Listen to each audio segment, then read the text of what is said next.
Arab രാഷ്ട്രങ്ങളുടെ കാൽപന്തുത്സവമായ FIFA Arab കപ്പിന് ഇനി 100 നാൾ. ഡിസംബർ 1 മുതലാണ് ടൂർണമെന്റ്. രണ്ടാം തവണയാണ് ഖത്തർ ടൂർണമെന്റിന് വേദിയാകുന്നത്. ഡിസംബർ 1 മുതൽ 18 വരെ ഖത്തറിലെ 6 സ്റ്റേഡിയങ്ങളിലാണ് അറബ് കപ്പ് അരങ്ങേറുക. ലോകകപ്പ് മത്സരങ്ങൾക്ക് ആതിഥേയത്വം വഹിച്ച Lusail, Khalifa international education city, Al Bayt, Ahmad bin Ali 974 സ്റ്റേഡിയങ്ങൾ ചാമ്പ്യൻഷിപ്പിനായി ഒരുങ്ങിക്കഴിഞ്ഞു. അറബ് ജനതയുടെ ഹൃദയത്തിൽ സവിശേഷമായ ഇടമുള്ള ടൂർണമെന്റാണ് അറബ് കപ്പെന്ന് ഖത്തർ കായിക യുവജന വകുപ്പ് മന്ത്രി Sheikh Hamad bin Khalifa bin Ahmed Al Thani പറഞ്ഞു. ഫുട്ബോളിന് അതീതമാണ് ഈ ടൂർണമെന്റിന്റെ പ്രാധാന്യം. കളിക്കാരെയും ആരാധകരെയും ഒരുപോലെ ഒരുമിപ്പിക്കുന്ന നമ്മുടെ വികാരത്തിന്റെയും അസ്തിത്വത്തിന്റെയും ആഘോഷമാണിതെന്നും അദ്ദേഹം കൂട്ടിച്ചേർത്തു. 4 ഗ്രൂപ്പുകളിലായി 16 ടീമുകളാണ് ടൂർണമെന്റിൽ മാറ്റുരയ്ക്കുന്നത്. റാങ്കിങ്ങിന്റെ അടിസ്ഥാനത്തിൽ 9 ടീമുകൾ നേരിട്ട് യോഗ്യത നേടി.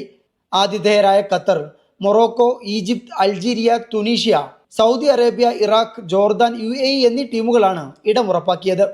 ശേഷിച്ച 7 സ്ഥാനങ്ങളിലേക്കുള്ള ടീമുകളെ നവംബർ 25, 26 തീയതികളിൽ നടക്കുന്ന പ്ലേ ഓഫിലൂടെ തെരഞ്ഞെടുക്കും.